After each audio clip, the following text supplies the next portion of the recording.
Good morning, good afternoon, good evening. Welcome back to Arsenic Candy Gaming, and welcome to Starsector, a new game for the channel.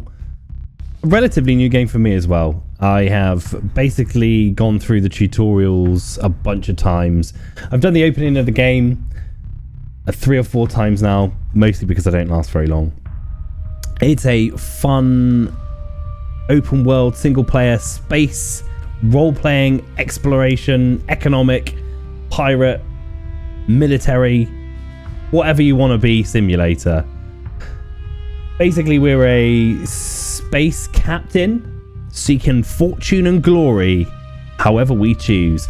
An enormous sandbox space game that's, I've heard, likened to Mount and Blade many times. Not having really ever played Mount and Blade, I'm not able to comment on that, but having seen gameplay of it, I can see where the similarity is levied. We're just gonna give it a go. Just gonna jump in and see if we can get through a mission. That's the goal for today, to get a mission finished. So we're going to begin by creating our captain. I'm going to go with this dandy looking gentleman, Captain Dick Johnson. And we'll go for Iron Man mode. There we go. What options have we got here? We've got options for the age of the sector of space that we're in. So young gives us hotter stars, more planets, more mineral resources, but fewer habitable worlds. Average gives us more balanced mix of stars and planets. Old is cooler stars, fewer planets, less minerals, more habitable worlds. Mixed gives us different constellations, may have different ages. Torn between average and mixed. Average is a good bet, a good starter, I guess, and we'll just go with the normal sector size.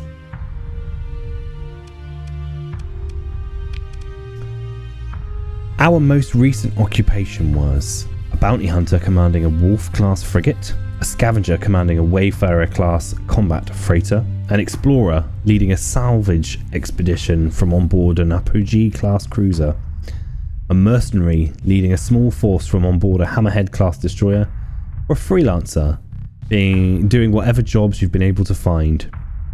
Strike myself as a bit more of a freelancer. I think Dick Johnson. Who's Dick Johnson? I think Dick Johnson's a bit of a loser. Dick Johnson inherited this ship from a family member who's passed away, and being a bit of a loser on his home planet, he's just out here trying to make the most of the shitty cards that he's been dealt. So he's a freelancer. He's going to take whatever crappy job. He's cleaned toilets in the past. He's picked peanuts out of poop for whatever money he can get. So now it's time to try and to bring that attitude to work into space and see what we can get out of it. Our most recent occupation was a freelancer. We will select the campaign difficulty level. It says easy is recommended for first-time players. I still think that I would class myself as being a first-time player because it is not been an easy game to get to grips with, which is a really stupid basis of starting a let's play, let's be perfectly honest, but there you go. I'm gonna go with normal. Let's just take it that way, and we'll start with the tutorial. The tutorial is just I believe it was just a couple of brief missions getting you into the swing of the game. There is extra tutorials on space combat, which if you ever play this, I recommend busting through it 3 or 4 times because it's definitely worth practicing it. Welcome to the sector. Your fleet is in the middle of nowhere and critically low on supplies. If you don't acquire more supplies, your fleet will suffer through a slow but ultimately fatal decline. What have we got here? We've got a Asp, a Drover class light strike carrier. That is our main ship. That's what Captain Dick Johnson pilots. We have a D-class standard combat freighter, a D-class interceptor shuttle, a Lasher-class standard frigate,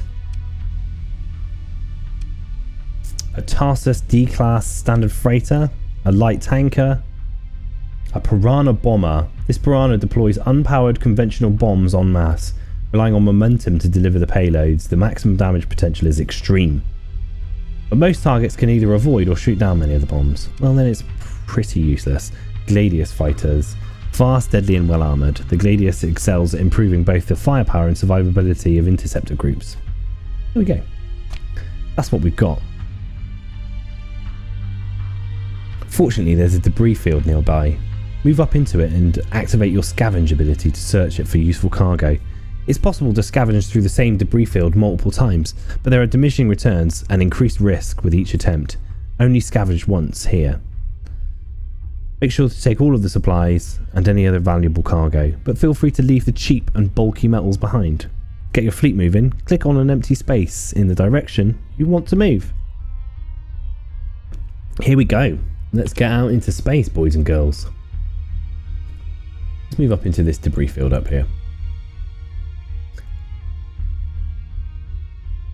Now we've got hit number 6 will scavenge the debris field for us. Your fleet assumes a stable orbit relative to the debris field. The field appears stable and will not drift apart anytime soon. Long range scans indicate that it's likely something of value can be found inside. There are indications of some easy pickings to be had, and the risk of an accident during a salvage operation is currently low. We'll assess that. Assess. We have found... we have 80 crew out of 252 and 0 heavy metals, heavy machinery. Heavy machinery and crew are what you need for scavenging operations, for survey operations on planets, pretty much everything. They're essentially a resource. You need a minimum amount of crew to staff your ship, but extra crew can be used for salvaging and various other activities, and heavy machinery help improve your scavenging operations, I believe. Scavenging effectiveness, 0%. We had 0 heavy machinery available, 0% salvage skill, 0% fleet-wide salvaging capability, ×1 crew available, and ×0.5 debris field density. The density of the debris field affects both the amount of resources and the number of rare items found. I'm not going to read this stuff out every time we do it, just get through the basics. Begin salvage operations. We have found some supplies. Your supplies you use constantly as you travel through space. Currently, if we look down here, we have got... Where's our supplies? Well, sorry, we've got 8 supplies. And we are using 1.5 supplies a day. That is based on the number of crew we've got and the amount of weight that we are carrying. If we overload our ship, if we over-encumber our ship, we'll use more supplies on the daily basis. Assorted supplies required by ships and crew, ranging from rations and uniforms to munitions, spare parts, microjab feedstock, and prefab components. So yeah, the more over-encumbered you are, the more supplies you'll use. Heavy machinery is what we needed for scavenging, and we will take all of that and chip off. Now if we press 6 again, it will say same thing. The field appears stable and will not drift apart. There are indications that what salvage is to be had may not be easy to get to, and there is a significant risk involved in running a salvage operation. If we try it again, we're probably going to get injured, and that will manifest itself in us losing parts and having to repair our fleet, which we don't want to do. So we're going to move on. Now press F5 to quick save and advance the tutorial. I shall do that. A pirate fleet is approaching. First you'll spot it as a sensor contact, then as an unidentified fleet, and then when it gets very close, you'll see its true colours. We're going to continue there. Don't worry, the pirate ship is a shoddy rust bucket, and if you do lose, you can press F9 to quick load. Even so, combat can be expensive, especially if there's no bounty on the enemy you fight. Deploying ships into battle reduces their combat readiness, and recovering combat readiness consumes supplies. Battle damage can cost even more supplies to repair. However, fighting is often necessary to survive. Wait for the pirate fleet to approach, then defeat them. We shall do that. Hello, pirate fleet. Now, hitting tab brings us... No, that's not the right button. What are we doing here? We're moving to combat range. And the pirate ship maneuvers to prevent you from disengaging easily. It does not appear to be certain of your identity. Any hostilities will have a reduced impact on your reputation. Open a comm link. The pirate... Oh, if a spacer steals food to feed her family, her comrades, they call it piracy. If that makes me a pirate, then I'd rather be a pirate than some poor tool saluting the phoenix. Right, sir. NASA plunder. He is hostile as balls. We've cut the comm link. Move in to engage. And we will transfer command for this engagement. Select flagship. Our main ship is going to be our flagship for our battle. And continue.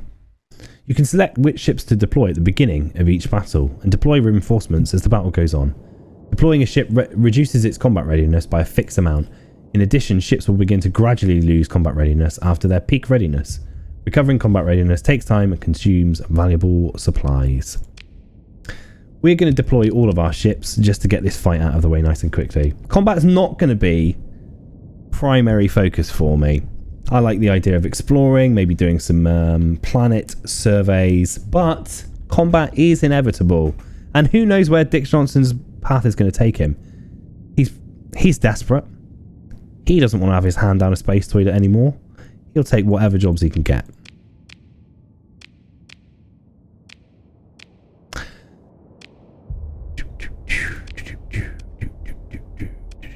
No, we don't need to take all. We'll just take part all. I'm not sure what the difference is. When you press all once, it only puts up part of your ships. If you press it again, it puts them all up. And there's a few elements of the game that do things like that.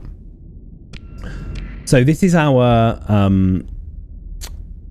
tactical combat screen. Here we can order all of our ships to do whatever we want as we engage. And then from there we can also... give individual orders. We can give individual orders, but also we can take control of our flagship and control that manually. So we will just engage everybody, I guess. Let's everybody engage. We will eliminate this guy.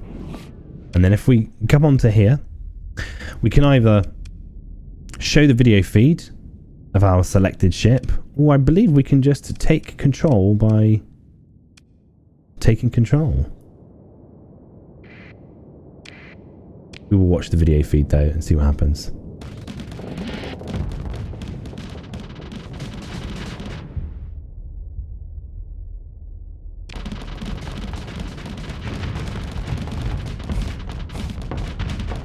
There are a few elements of combat that are important to learn, such as which types of weapons do damage to different parts of the ship.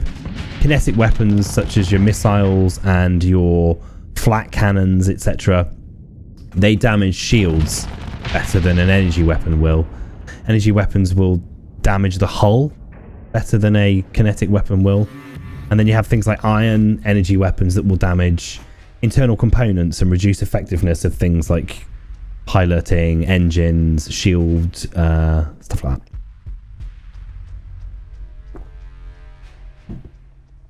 Your forces were able to gain a complete victory in the last engagement. Your forces were able to recover some combat readiness as they controlled the battle space and the engagement was limited. Relationship with the pirates is reduced by 3, currently at minus 68 of 100. Salvage crews are able to recover 166 credits from the CPU cores still active in the wreckage. We're going to pick through it anyway. We've got some salvageable materials. Metals. Refined forms of both ferrous and common non-ferrous metals used in most construction and goods production. Ingots follow traditional domain standards. Let's just take all of that. We have to be very cautious of being over our capacity. The total cargo capacity of our fleet is 715. The fleet's cargo is using 57 of that capacity. If we go over that, we're going to take a massive amount of supply. Well, that's the maximum that we can take. There is a soft cap as well. And if you breach that soft cap, you start using a large amount of resources to travel every day. Your fleet is running low on supplies. If you run low on supplies, all repairs will stop. If it runs out of supplies, all repairs will stop, and ships will start to lose combat readiness over time. After more than a couple of days without supplies, the fleet begins to run the risk of accidents that range from minor, such as loss of some cargo, to critical, losing a ship. It's recommended that you acquire more supplies as quickly as possible. A last resort way to get more supplies is to scuttle one of your ships. The command to do so is on the fleet screen. Can't see it happening right now. Thanks very much. Oh, our fleet's supply consumption has just gone up. Recovering combat readiness used to deploy ships into battle costs supplies, as does repairing battle damage. To reduce supply use, repairs and CR recovery on ships can be suspended from the fleet screen. We're going to suspend all repairs for now. I don't think that we received sufficient damage to warrant it. I did wonder why we were using so many supplies. If we resume all repairs, we're using 10 supplies a day. If we suspend them, we're only using 1.5. So we're going to go with that. We don't really need to use any supplies at the moment.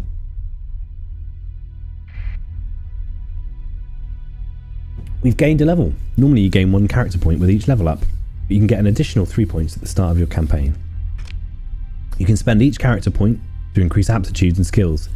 Each aptitude governs a set of skills, and the maximum level of a skill is limited by the level of the governing aptitude. The maximum level you can reach is 50.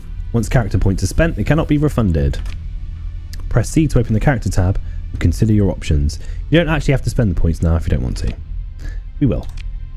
Dick Johnson. Who is Dick Johnson? He's industrious. He's over his years of having jobs, I imagine he's gathered a significant number of skills.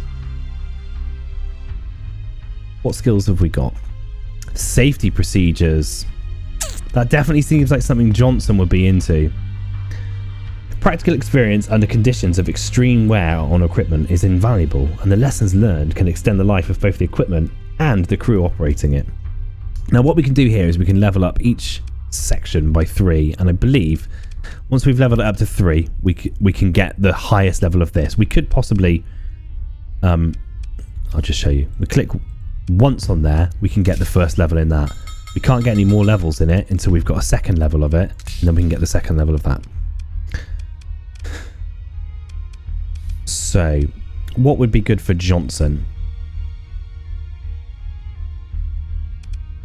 Combat endurance, command and control.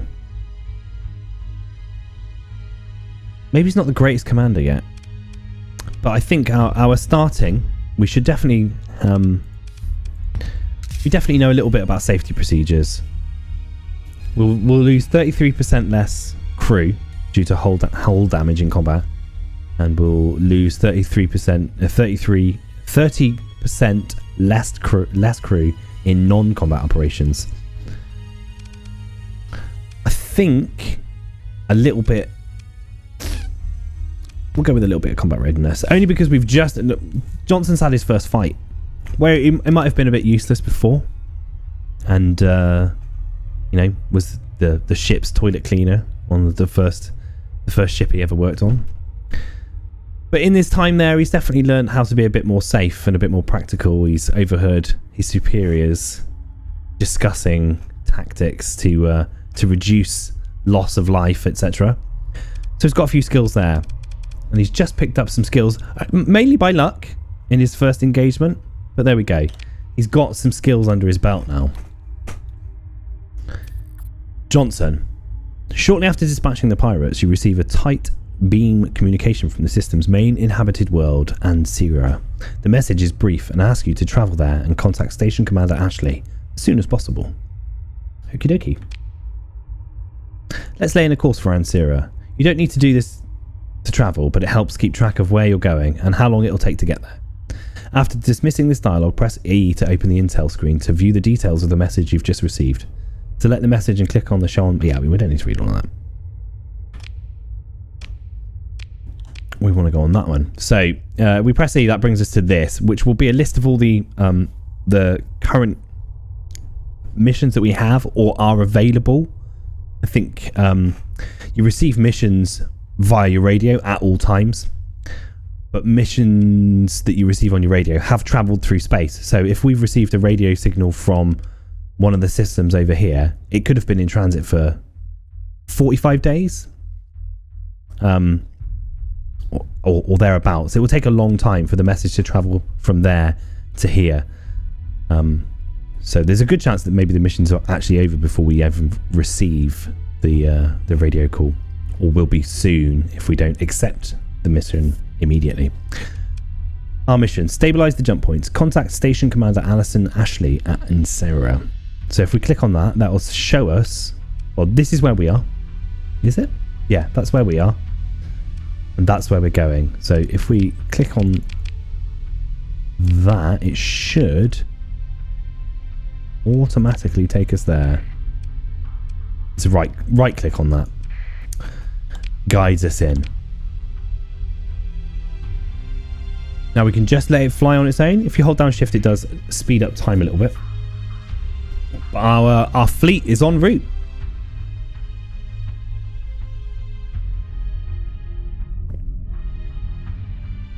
Ansira is pretty far away, and it will take a while to get there at this rate. The sustained burn ability is useful for long distance travel. Activating it will briefly stop the fleet and reduce its acceleration to a minimum, but the maximum burn level will be much higher. A sustained burn can be interrupted by the fleet's activating an interdiction. So what that'll do is, if we're only traveling short distances, we don't need sustained burn on, because if we're moving from planet to planet within a system, you don't really need to be firing at full efficiency / speed. Sustained burn will mean it takes us a little longer to accelerate, but once we've accelerated, we'll be at a high speed, and I believe we'll probably use less fuel at that high speed. But anyway, so sustained burn is 5. There we go. So we're now at high speed, boys and girls. And then shift speeds up time again. Your fleet is getting closer to Ansira, which is controlled by the Hegemony, a major militaristic faction in the sector. While in hegemony space, a fleet is required by law to identify itself by keeping its transponder turned on. This is a view shared by most, though not all, major factions. Turning on the transponder makes your fleet highly visible, and everyone seeing it will know who you are. Unlike that pirate fleet you fought earlier, which you had to be very close to positively identify. Keeping your transponder on is a crippling disadvantage in hostile space, but as we're getting closer to port, and we'd like to dock there, it's a good idea to turn it on. Activate the transponder before getting close to Ansira, both to avoid unwanted attention from patrols and to receive docking clearance. Since turning it on and off has major consequences, it requires a double tap to turn on or off, once to prime and once more to confirm. There we go, transponder is on. I believe this is one of the tactical points that you can control in combat. If you're in a combat situation and there are things like these around, I believe you can use them to your advantage to give you modifiers to your combat abilities. While we're here,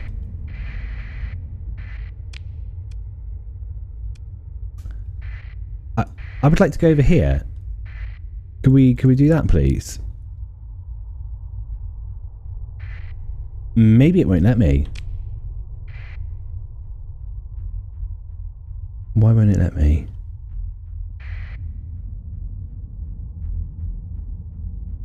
Oh, it will. There we go. I was just impatient is all. There's a debris field here, so we're gonna loot this while we're here. The density of the debris field affects both the amount of resources and the number of rare items found. Begin our salvage operations. Not a lot, but it's better than nothing. So now we can continue with our mission, I guess, where we were heading.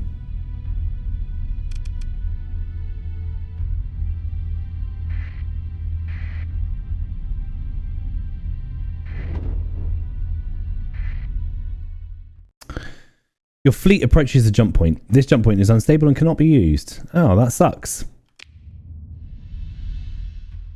The rogue minor force joining the enemy. The pirate force maneuver to prevent you from disengaging easily. They're aware of your identity due to your fleet's transponder being turned on. Open the comlink. They should have sent the real navy, not some grounder pissing in their vac suit. Cut the comlink. Cut the comlink. Jesus, they have got a lot going on there. Can we disengage? The pirate forces maneuver to prevent you from disengaging easily.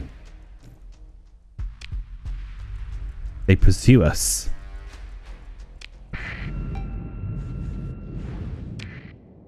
I don't know what's happened here. I don't recall this having happened previously. Okay, so we want to control these points, I believe, while simultaneously dominating the field of battle. What have we got here? We want to take out the most deadly of ships first, I guess.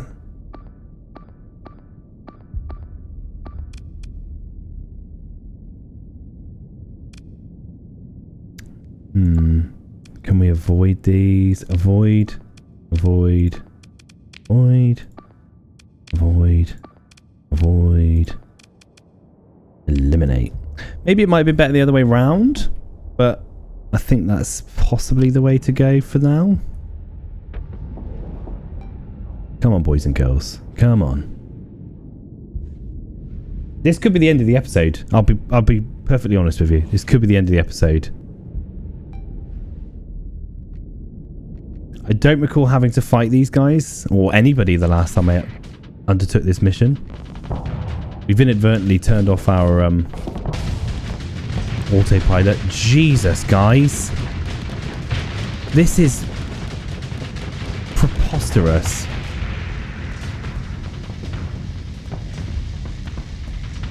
Boys and girls, I think that's it. I think we're done there.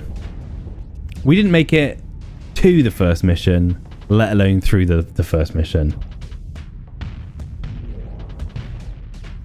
You hate to see it. It's not what I thought was going to happen.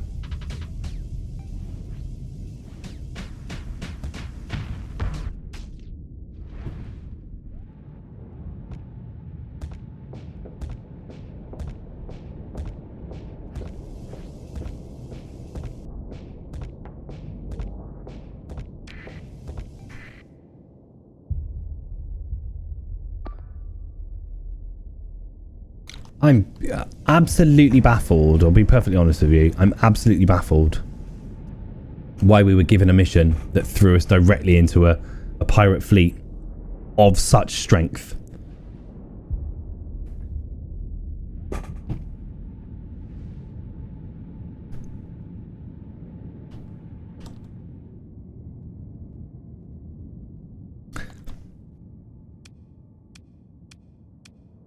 Well, that's it.